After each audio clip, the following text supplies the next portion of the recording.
Chapter 13. Early Christianity and History. Introduction. Jesus and History. Hard archaeology is quite marginal to the continuing power of the biblical tradition. Archaeology's most important role in the exploration of the emergence of Christianity is not as a fact-checker, but as a context giver, helping us understand what was happening all over ancient Judea during the lifetimes of Jesus and his followers. Neil Asher Silberman. At the very heart of Christianity lies the life of Jesus Christ, which, from nearly every perspective imaginable, involves complications of some sort. Believers can choose to focus on Christ's human suffering or divine transcendence. Theologians are left to debate the specific details of his resurrection. And, without any contemporary portraits to go by, artists have little or no guidance in depicting him. Most problematical of all, an array of accounts now known as the Gospels, ascribed to various disciples connected with him, present different and sometimes incompatible recollections of his teachings. But of all those struggling to situate him in some kind of framework, historians, perhaps, face the most intimidating challenge of all, trying to figure out what really happened in the wake of Jesus' life. Indeed, the 1st century CE presents an excellent example of the difficulties encountered in dealing with the various types of histories. As remembered history, for instance, the 4 canonical Gospels are said to be contemporaneous accounts of Jesus' life and ministry, the recollections of 4 of his apostles, Matthew, Mark, Luke, and John. But careful analysis of these texts suggests otherwise, since from a historian's perspective, they seem to be responding to issues and events relating to life in the Holy Lands decades after Jesus' death. Moreover, given their different and sometimes conflicting accounts of his life, we have no choice but to conclude that some of them must contain some degree of invented history. Worse yet, discoveries in the sands of Egypt have recovered evidence of diverse approaches to Christianity, especially in the very early stages of its evolution. These so-called Gnostic Gospels paint a very different picture of Christ from the one which Orthodox Christians in the day envisioned, and following in their wake, most Christians today do also. With all this, savvy historians tend to steer a wide course around Jesus himself, particularly given the yawning vacuum of external sources for primordial Christianity. Scholars cannot speak, certainly not with any sense of comfort, about the original stimulus producing this religion. That is, no contemporary Jewish or Roman account constitutes primary external evidence of the actual events of Jesus' life. The closest we come is a brief mention by the Roman historian Tacitus recounting Nero's cruelty to a sect called Christianos, in the eyes of most Romans at the time, a pathetic mob of doom speakers. To Tacitus, that is, the emperor's savage recrimination against this demented, benighted cult was unwarranted, and only served to prove that Nero was a savage and deranged bully, not that Tacitus felt anyone should sympathize with Christians. His point seems to be that civilized people should be ashamed to stand by and watch a sadist butcher morons. Likewise, the Jewish historian and general Josephus also notes the existence of early Christians, but he was active several decades after Jesus' life, and thus cannot serve as an eyewitness to the central events lying at the heart of Christianity. Also, he writes in the aftermath of the Roman Holocaust, which destroyed the Second Temple in 70 CE and inaugurated the infamous diaspora, the Romans' general eviction of the Jews from the Holy Lands. Like Tacitus, then, Josephus's primary attention seems to rest not on Christianity itself, but the plight and political crises facing his own people in his day. The language of the New Testament only further complicates the situation, since it's all but certain that the Gospels and Epistles and other works which make up its canon of 27 books are at best translations of what Jesus actually said. Instead of Greek, the language of the New Testament, Jesus most likely spoke Aramaic, a Semitic tongue used commonly throughout the Holy Lands in his day. And because he was born a Jew, and most Jewish boys of the time were trained in Hebrew, he almost certainly could speak that language too, or at least read it. But Greek? It's a fair question to ask if Jesus even knew Greek. And yet that is the language in which his words are recorded. Whether or not he did, one thing is clear. The reason the authors of the Gospels chose to write their accounts of Jesus' life in Greek. As the international language of science, philosophy, and commerce, both intellectual and economic, the Greek tongue would in those days have reached a much wider audience than Aramaic or Hebrew. The result is that the Gospels seem unlikely to represent the actual words spoken by Christ. Surely, however, they're close to what he actually said. Still, as anyone who communicates in a second language can attest, translations are never exact. So if the New Testament does not transmit Christ's words literally, which is not the same thing as saying it's not the Word of God, the situation encompasses a hopeless conundrum for those intent on deciphering what really happened in the past. On the other hand, believers and theologians who have freedom to traffic in mysteries and miracles may find easy and ready solutions to this problem, or difficult ones, but solutions all the same, by calling on resources historians do not find on their menu of executable options. So without external sources to contradict, corroborate, or give dimension to the testimony of its authors, the Gospels of the New Testament do not admit history as such, which exempts the life of Christ itself from the direct scrutiny of historical investigation. And perhaps in the end, that's not a bad thing for historians. It's always good not to attract the attention of anyone's inquisition. Little makes the desperation of this situation more apparent than the thorny issue of the year in which Jesus was born. The year we call 1 CE or AD is almost certainly not the date of his birth. Ironically, then, Jesus was most likely born several years before Christ, by perhaps as much as a decade. Moreover, his birth story, as related in the Gospels, is highly problematical, at least from a historian's perspective. For one thing, Romans in the day wouldn't have ordered a census so that they could tax all the world, as the Gospel of Luke claims, because with the resources they had at the time, it would have been utterly infeasible. Neither would they have made those they were assessing return to their ancestral cities. That was a Jewish custom, not a Roman one. Nor does the historical record support the proposition that out of fear of Herod's wrath and subsequent proclamation to kill all male infants in his realm, Jesus' family fled from Judea to Egypt, a story related in the 2nd chapter of Matthew. To top it all off, Herod died in 4 BCE, which means his notorious slaughter of the innocents can't have affected the infant Jesus if he were born in 1 CE.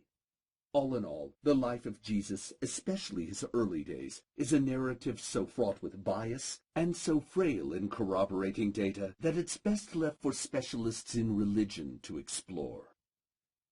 Early Christianity and history.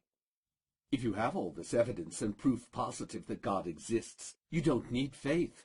I think he kind of designed it so that we'd never be able to prove his existence, and I think that's really cool.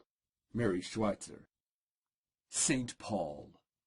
This means that the historical study of Christianity begins not with Christ, but his most important early follower, Paul. Originally Saul of Tarsus. Tarsus is a city on the southern coast of Asia Minor. St. Paul, who lived from around 3 to 67 CE, was the greatest of Christ's interpreters in the wake of his crucifixion. Often called the second founder of the Christian Church, he was a Jew who had Roman citizenship, and initially oppressed Christians until he experienced an intense vision of Christ and converted to Christianity. Though never having met Jesus in person, at least not in a conventional sense, Paul became the most visible of the apostles after Christ's execution, since he was the best educated and uniquely positioned to bridge the Jewish and Roman worlds. opening the new religion up to a much larger audience. More important from a historian's standpoint, Paul is an individual with clear connections to things attested in non-biblical sources outside of the Holy Lands. Addressed to a budding community of Christians in cities around the Roman world, Paul's letters are, as far as we know, the earliest Christian documents extant, predating by a decade or more the Gospels themselves, at least in the form we have them. In Paul's writings are also found for the first time several features of Christian life central in later worship. For instance, the rituals of communion and Mass, the doctrine of redemption through Christ's suffering, and a growing sense of separation between Christians and Jews. Over time, the last developed into a schism, then open contempt, and finally outright insurgency, forging a long-standing tradition of animosity between these religious sects. In leaning toward the wider pagan world, Paul set a precedent for incorporating aspects of Roman and Greek culture into the burgeoning cult, Christianizing several useful and admirable aspects of ancient life. In particular, from the Greek philosophical system called Stoicism, he adopted notions such as the assumption that all people are fundamentally equal, that slavery is an abomination, and that war does less good in the world than peace. Greek literature also clearly informed his upbringing, as is visible in the high quality of lyric expression he produces at times. Quote, "When I was a child, I spoke as a child, I thought as a child, I reasoned as a child. But when I became a man, I put away childish things. For now we look through a mirror darkly, but later we will see him face to face. Now I understand only partly, then I will understand fully, just as I have been fully understood. So faith, hope, and love live on, 3 things, but the greatest of them is love." End quote. While there's no external corroboration of the tradition that Paul died a martyr in the Roman arena, this apostle stands out from the others as a visionary, organizer, and motivator who gave the religion he adopted a definite form, molding inspired teaching into a working belief system. Among his many titles, St. Paul should also be proclaimed Christianity's Darius, its shopkeeper. As it grew and prospered, Christianity came more and more into the public eye, and that ultimately brought its membership into conflict with Roman authority. In particular, the predilection of early believers in Christ to proclaim that the end of the world was imminent smacked to the Romans of insurrection, the sort of cabal that promoted general despair and hysteria and late payment of taxes. From the early empire's perspective, doom cults like Christianos did not contribute to Roman life the way good religions were expected to. Rome and the early Christians. Moreover, the Romans saw the Christians as a subset of Jews who had already been granted special privileges because of their unusual religion, and in return delivered little more than a ragged promise of peaceful cooperation. Because of their nonconformist monotheistic notions, they had also received a general exemption from emperor worship. We discussed that in the previous chapter, which in the minds of many Romans amounted to tax dodging. Worse still, this mercy imported the potential for setting other sects off which might decide to petition for the same sort of license. Thus, into an already noxious environment, Christianity was pumping only more poison. But persecution was not the way the Romans, as a rule, preferred to handle their civic and social responsibilities. To the contrary, open acceptance of new ideas was their default position whenever feasible. From any polytheist's perspective, after all, there's nothing fundamentally wrong with having a few more gods, the more the holier, in fact. Ironically, then, the Christians' insistence on exclusivity branded them atheists in the eyes of many Romans, because not letting people worship freely seems selfish and pointless by the standards of the day. A pantheon, a space consecrated to all gods, is the type of temple the Romans and their coalition partners encouraged everyone to embrace. So, because the Christians riled the already irritable Jewish element in Roman society, and furthermore claimed their God was returning at any moment to end all time, which implied that serving the state or doing any work at all was pointless, the Romans felt they had to come down hard on these gloomy rebels, who were so inexplicably ungrateful for the government's largesse. And so they did, several times in history, though never harder, it should be noted, than they did on the Jews themselves, or, for that matter, other barbarian groups whom they slaughtered mercilessly and displaced in droves, always in the name of protecting Rome and the greater good. But that's mostly because there were much larger numbers of barbarians and even Jews compared to Christians, at least in the first few centuries of the modern age. Later pro-Christian historians played up these random persecutions as some sort of organized devilry on the Romans' part.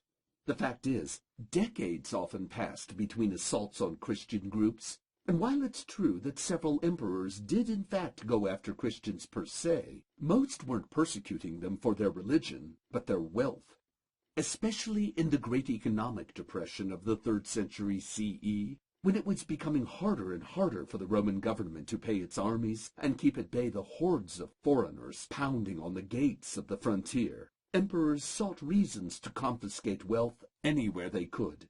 And because Christians lived in a tax shelter of sorts, exempted from having to participate in certain forms of revenue collection, some of them had become quite well off. Many more used their religious convictions to beg off serving in the army. If the emperors of Rome were wrong to attack Christians as such, and there's no question they were wrong, it's not hard to see why they did. They feared for the Roman state's survival, and as history ultimately proved, they were right about that, at least. Nevertheless, late 3rd century Rome finally found the savior it so desperately needed, not a divine one, but a hard-nosed, working-class emperor named Diocletian. This no-nonsense general, who had risen to preeminence out of the lowest caste of Roman society, looked with suspicion upon those who appealed to ideology as a means of escaping any form of public service. When he fell seriously ill toward the end of his life, in the year 304 CE, Diocletian commanded everyone in the empire, including Christian authorities, to sacrifice to the emperor's health. Some Christians obeyed, even though the church was against it. Others didn't. Some died, and that was the last systematic Roman assault on Christians in the West. In the East, on the other hand, it took a few more years, until 311 CE, and the death of the Emperor Galerius, who was a fierce opponent of Christianity. Then general persecutions ended once and for all. Within the century, Rome would not only learn to tolerate this new belief system, but come to embrace it exclusively. Constantine and the Triumph of Christianity. In the generation after Diocletian, Constantine, who lived from around 285 to 337 CE, came to power. He was the first Roman emperor to embrace Christianity. That much at least is clear, even if little else about Constantine is. But as a man, he's a historical enigma, and a great deal of conflicting information surrounds this imperial paradox, the primordial Christian general. Constantine was born the illegitimate son of a Roman ruler, but was later made his father's heir.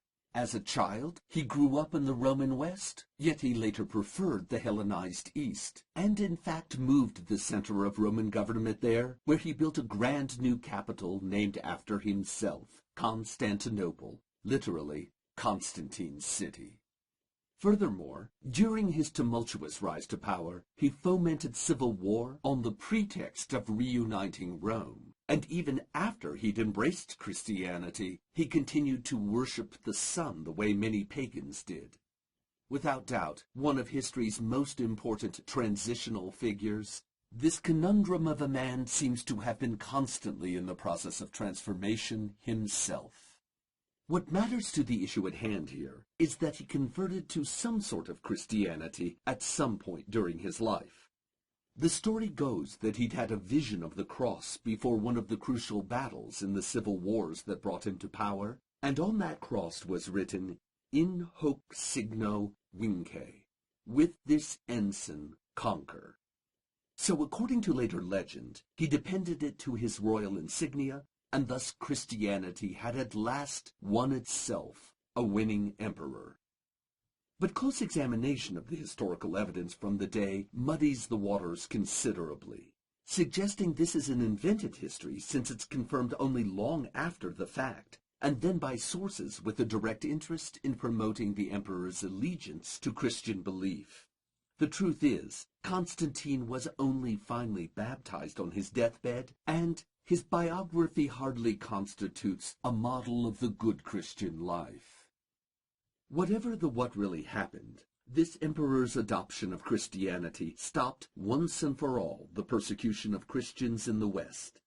If, in issuing the Edict of Milan in 313, Constantine did not go so far as to declare Rome a Christian state, he did enforce a policy of official neutrality in Christian affairs. Under his regime, Christians were free at last to speak as themselves in public without fear of reprisal or torture, and more important, to worship as they wished. It was surely his hope that the Edict of Milan and a general posture of tolerance would help restore order within the government and the state. Just the opposite happened. By sanctioning Christianity, Constantine quickly learned that he had made himself an important figure in the church. And like any influential board member, he was now obliged to give his advice on matters of consequence, which, as it turned out, were all there seemed to be in this religion. The Christian church in his day was in fact boiling over with controversy, and Constantine, much to his surprise and no doubt dismay, found himself having to render judgment about complex theological issues. If anyone ever in history was poorly prepared or ill-equipped to debate the nature of the Trinity, it was this lucky bastard. Early Christian controversies. The evidence is unclear about Constantine's motivations for adopting the Christian religion. Part of him must have believed in it, part of him must have believed it would help bind together a fractured society, and part of him surely hoped that from it would rise a new brand of soldier pledged to follow the emperor's cross-encrusted signum into victory. If so, his conversion turned out to offer the mere mirage of peace and order, for not only did his investment in Christianity embroil Roman government in doctoral dissertation-level religious disputes, but it seriously alienated the many who refused to join the church, those traditional pagans who still constituted the majority of Romans, the conservatives of their day. What's particularly compelling in all this is that while the city of Rome and its urban counterparts across the late classical world were splintering into gangs and cults and various interest groups, life and religion in the countryside, where the vast majority of people under Roman sway lived throughout antiquity, changed remarkably little as far as we can tell. There, the worship of local gods and spirits persisted, even as countless armies marched by and revolutions revolved. Well past Roman times and into the Middle Ages, these so-called pagan beliefs carried on. Indeed, Charlemagne's Christ, as late as the 8th century, met more than one Thor on the battlefield of gods. It's important then to note that most of the phenomena we think of as Roman, including Christianity, were features of life in municipal Rome, the life which urban, not rural, Romans knew. Furthermore, to many Christians in the day, especially church administrators, there were heathens inside their ranks too.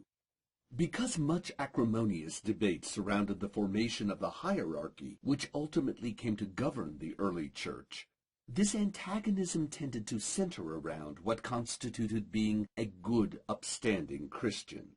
That gave rise to terms like Orthodoxy, literally in Greek, straight opinion, meaning those views sanctioned by the officials of the church, as opposed to heresy, literally choice, implying the freedom to follow a doctrine of one's own desire. Fascinating, isn't it, that even back then, choice was a word around which the winds of controversy swirled. The Gnostics. One of the earliest and most prominent of the heretical groups denounced by church officials was a class of believers called the Gnostics. In evidence as early as the 2nd century CE, they represented not so much an organized sect as a motley collection of alternative Christians whose views on the nature of Jesus and the lessons of his ministry differed broadly, sometimes directly contradicting each other as much as the Church. To many of the bishops and saints who held the reins of the burgeoning Christian community at that time, these factions represented a real, if not the real, enemy. Because of the diversity it embraced, it's impossible to sum up Gnostic theology quickly or simply. Nor does it help that the Church's condemnation did not allow a single Gnostic scripture to survive intact from antiquity. But in 1945, a fortuitous find of ancient texts, later called the Nag Hammadi Library. Nag Hammadi is the site in southern Egypt where these texts were discovered, increased enormously our awareness of the wide range of religious views early Christians embraced. This cache of 52 scriptures included several works by Gnostic authors whose Gospels were later censured or censored by the Church. Before the discovery of the Nag Hammadi trove, most of these writings had survived only in tattered fragments, several completely lost. But with their resurrection came a whole new insight into the complexity of Christianity's early years and growth as a religion. As Elaine Pagel says in her eye-opening book, The Gnostic Gospels, a work which has made the world of nascent Christianity accessible to many non-historians today, quote, "Yet even the 52 writings discovered at Nag Hammadi offer only a glimpse of the complexity of the early Christian movement. We now begin to see that what we call Christianity and what we identify as Christian tradition actually represents only a small selection of specific sources, chosen from among dozens of others. Now for the first time we have the opportunity to find out about the earliest Christian heresy. For the first time, the heretics can speak for themselves." End quote. To give just a brief glimpse of the scope of this heresy, most Gnostics write about Jesus in less literal terms than Orthodox scriptures. To them, the real world was evil, incapable of either containing or deriving from a true divinity. Thus, Jesus wasn't really among us, but just seemed to be. Gnostics subscribe to the notion that those who met this God in real life saw him only with the crude instruments of sensation humans possess, eyes and ears, and these crude tools of perception had misled them grossly. What they had really encountered was merely a specter of Jesus' actual presence, a shadow of his true, luminous Godhead. This meant Jesus' suffering on the cross was not the point of his life and ministry. To many Gnostics, he was too far removed from the material world to feel human pain. In this context, wearing a crucifix makes little sense, waving it around in battle even less.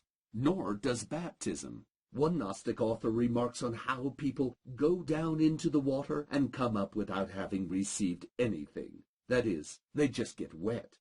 And with this, martyrdom cannot carry special meaning either. Anyone can do these things, sighs another Gnostic author. But the heart of the controversy between the Gnostics and the Church centered around the value of bishops and priests, and whether there was any need for clergy at all. To many non-Orthodox Christians, such things were waterless canals, without any definitive basis in what Jesus was verified to have said. Instead, wholesome Christians must find their own way to heaven by exploring their personal feelings, not participating in empty rituals bearing no clear sanction from Christ. Or in the words of the Gnostic teacher Theodotus, each person recognizes the Lord in his own way, not all alike. Again, Pagels explicates, quote, Investigation of the newly discovered Gnostic sources suggests that these religious debates, questions of the nature of God or of Christ, simultaneously bear social and political implications that are crucial to the development of Christianity as an institutional religion. In simplest terms, ideas which bear implications contrary to that development come to be labeled as heresy. Ideas which implicitly support it become orthodox." End quote. What Gnostics saw as the model for a better way to heaven were Jesus' miracles, which to them hinted at his supernatural essence. They preached also that the knowledge of self was the knowledge of God, saying, "When you come to know yourselves, then you will be known, and you will realize that you are the sons of the living Father." And, because gender is clearly not relevant to matters of spirit like these, some Gnostics spoke of men and women having equal footing before God, and thus of sharing fully in the responsibilities of a Christian life. Referring to Mary Magdalene as one of Christ's disciples, the Gnostic Gospel of Mary envisions her as the foremost of the apostles, and calls her the woman who knew the all. Others went so far as to speak of God the Mother. All in all, it was a very different take on Christian thinking than that endorsed by the church politic. Indeed, to more than one theological expert in the last century, the discovery of the Gnostic scriptures has proven nothing less than shocking, especially in how profoundly at odds the Gnostics were with what later evolved into the standard view. More confusing yet was that so complex and radically diverse a system of thought existed so early in the Christian tradition, and that was nowhere near the end of radical thinking in the first few centuries of the religion's evolution. Arianism. In the later stages of the Roman Empire, neither pagans nor Gnostics proved the fiercest foe the early church would face. Because in principle Gnostics refused to act collectively, they made an easy target for the clergy's growing intolerance toward internal diversity. This type of factionalism could be rooted out and isolated, silenced, or eradicated with relative ease, because its adherents had no overarching bureaucracy sheltering them from general onslaught. Even if the process took centuries, it was not all that difficult, certainly compared to the other challenges that lay ahead. Little did Christian officials suspect a far more dangerous foe was lurking within their very own ranks. A well-organized body of questioners who were prepared to attack the orthodox vision of Christ. The basic issue underlying this festering controversy stemmed from Jesus himself, who in the day represented a new type of divinity, both man and God, at the same time. While in Greek religion, Dionysus was also depicted as having a twofold nature, likewise both mortal and divine. Once Dionysus had assumed immortal status, he no longer suffered in human ways. Jesus, of course, was quite different. As recorded in the four Gospels accepted by the Orthodox Church, his story gave rise to serious questions about the exact nature of his divinity, issues which kept cropping up because they were inherent in the narratives of his life. In particular, how a being could be both a deity and a non-deity at once. That, in turn, led directly to another complication built into Christianity, the relationship between God and Jesus. If Jesus is God's son, to many that means he should be taken as subordinate to his Father. Good sons obey their fathers, don't they? The logical response is, then, to worship the Father principally, the Son secondarily, which is in effect to return Christianity to its Jewish roots. If instead you make the choice to see Jesus as God incarnate, then you're left with the enigma that God is his own Son. This perplexing conundrum fueled many a lively debate among the first few centuries of Christians, especially after their religion had assumed world prominence in the days following Constantine. Much as earnest deliberation can be a helpful and healthy exercise for a growing and evolving system like early Christianity, it can also make some aspects of organizing a working religion hard to manage, such as spreading the good word. That is, when priests have a hard time explaining easily the nature and function of a deity, even something as simple as where he came from, or who his parents are, or parent is, it can impede the process of recruiting converts, especially among the hordes of unschooled barbarians filtering through and around late Rome. The result was a faction of churchmen, led by a dynamic and well-educated priest named Arius. He lived from around 250 to 336 CE, who championed a more remedial version of Christ than the mystical, enigmatic vision offered by the Orthodox Church. Seeing Jesus as a divine being and the offspring of God, but not a God exactly like God, in other words, a very high-level celestial messenger sent to earth. This heresy, later called Arianism, endorsed the position that if Jesus is the Son of God, then he cannot be allowed to assume precedence over his Father in heaven or on earth. In essence, Arius's conclusion was that the Orthodox interpretation of the Trinity made no sense, at least not in terms of power sharing. Rather, logic dictated the Father had to be primary and central, and thus should be respected as such. It was a difficult position to counter in the arena of argument and reason. Common sense dictates that sons should submit to their fathers, and common decency demands respect for elders. But church officials could not admit such a proposition without conceding Jesus' inferiority to God. So they had little choice but to step into the fray and attempt to squelch this controversy. Leading the opponents of Arianism was none other than Arius's own superior, Athanasius, his boss, so to speak, the Patriarch of Alexandria, and a formidable power broker in the church. Also a savvy administrator, Athanasius made no real attempt to counter the arguments of his troublemaking underling, but instead insisted that Jesus was ultimately unknowable, and the Trinity a mystical union. In other words, he told Arius to shut up. But an issue that divisive does not die down so easily, and like so many other theological questions circulating in the day, Arianism too ultimately landed in Constantine's lap. Like any powerful, undereducated politician confronted with a real brain-teaser of this sort, the emperor called together his advisors, in this case Christian clergy from all across the empire, to a synod, the famous Council of Nicaea near Constantinople in 325 CE. After some vigorous debate, the bishops ended up backing Athanasius and forged the famous Nicene Creed, in which adherents and converts to Christianity were sworn to uphold the orthodox perception of Christ as begotten, not made, by God, and who was made flesh, was made man, suffered, and rose again on the third day.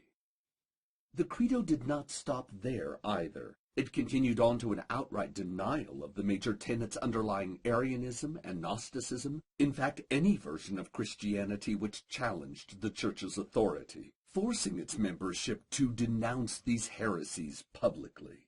Quote, "But those who say that there was once when he was not, and before he was begotten he was not, and he was made of things that were not, or maintain that the Son of God is of a different essence or substance or created or subject to moral change or alteration, the Catholic and Apostolic Church condemn them to damnation." End quote.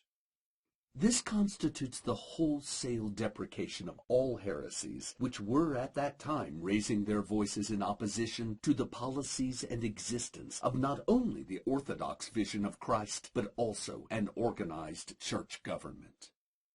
But even such extreme measures did not forestall the growth of Arianism. Later synods reversed the decision of the Council of Nicaea and confirmed Arian views, which only exacerbated divisions within the Christian world.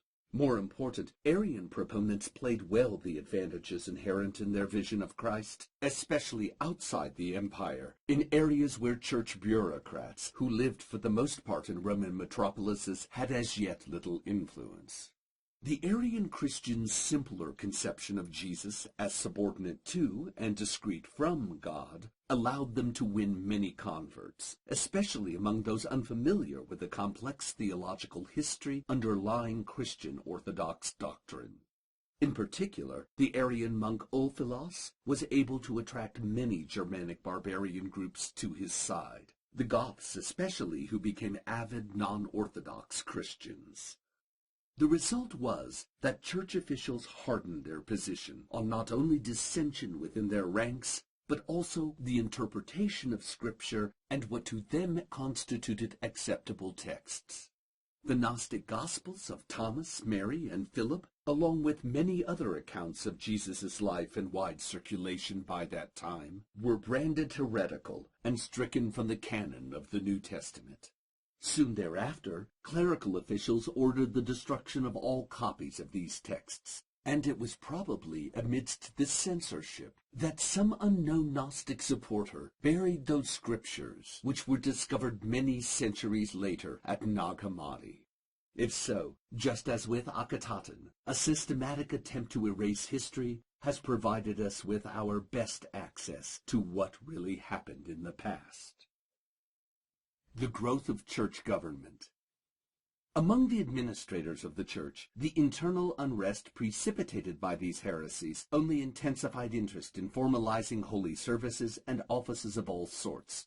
Doctrine and ritual came to center around what is now known as the 7 sacraments: baptism, confirmation, Eucharist, penance, marriage, ordination, and final unction.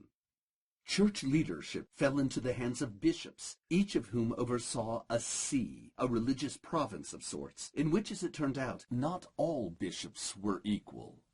Those situated in the great urban centers of the empire became archbishops, head bishops, whose opinion carried more weight because of the large populations they represented. In particular, the Bishop of Rome stood out among his peers, and hence came to be called the Papa, meaning father. From this evolved the papacy and the office of pope. The justification advanced to lend credence to this bureaucracy sheds light on the psychological machinery of the early church, all the more because the reasoning used is likely to rest on invented history. The bishoprics and sees of the Roman West grew up in places unassociated with Jesus himself, places it could not even be imagined he ever went in person. Thus, in order to ground their communities in Christ himself somehow, the bishops had no choice but to build bridges to the apostles of Jesus. But that was difficult too. There was no clear or credible testimony about the lives of Jesus' apostles after his crucifixion. Where did they go? What did they do? How did they die?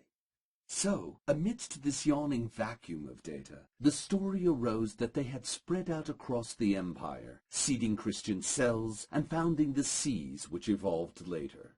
In origin, this unconfirmed history probably served truth less than the Western bishops' need to tie their authority directly to Jesus himself. Through this elaborate reconstruction of the past, the transference of power from Jesus to the apostles and then to the bishops came to be called the apostolic succession. Church bureaucrats linked their authority to the seminal voices and events of the New Testament. But this path to empowerment, be it revisionist or not, also proved no smooth or easy road. Besides the continuing resistance of heretics who sought to undercut and discredit leaders like the Pope, the bishops themselves vied for real control of an increasingly wealthy and influential institution. In particular, the Patriarch of Constantinople, who led a large and well-organized community of Christians in the great capital city of the eastern half of the empire, was reluctant to take his marching orders from an Occidental bishop inhabiting faraway Rome. Later, as the western end of the empire began to fall apart, it made even less sense to Rome's eastern denizens to continue obeying some purported papa. By the early Middle Ages, around 600 CE, the Roman popes had become corrupt and ineffectual, Often they were also the uneducated and illiterate kin of corrupt barbarians, the progeny of those whose fathers had sacked and pillaged the Holy Seat, or so they seemed to Asian eyes. Eventually, the growing sense of estrangement between church officials in Rome and Constantinople led to the division of Christianity into Western Catholic and Eastern Orthodox factions. This in turn opened the door to military conflicts like the Crusades, as we'll see in Chapter 15. Thus, the early Church's efforts to promote unity within the Christian world by imposing standard doctrine and firm governance only ended up fracturing it incurably in the long run.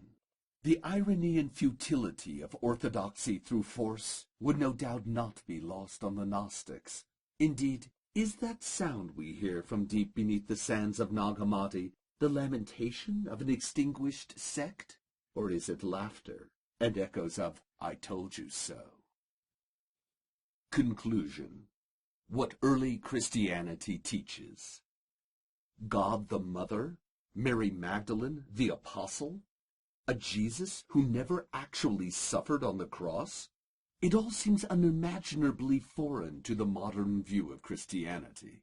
Even to suggest these sorts of things in most corners of the Christian world today would be to open the door for widespread recrimination and scorn, or, worse yet, entice someone to author a bestseller like the Da Vinci Code.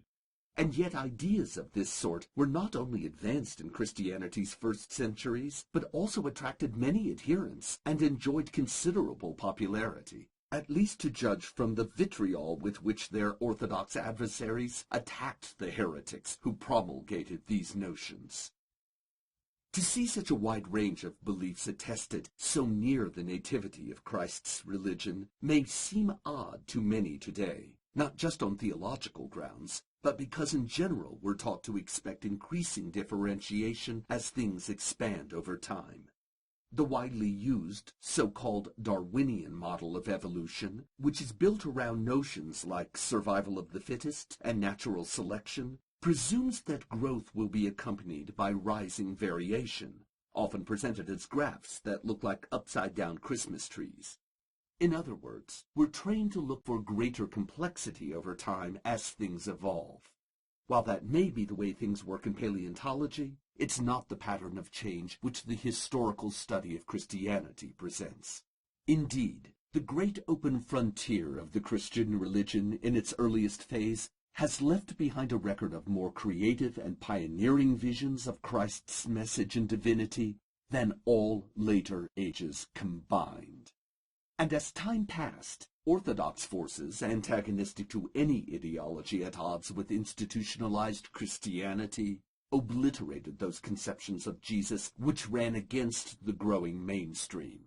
And once Christ came to be defined in certain ways, and on that perspective of his life and teaching depended a powerful and influential social institution like the Church, it was all but impossible to recast his image without changing what he stood for, and of more immediate consequence, what stood for him.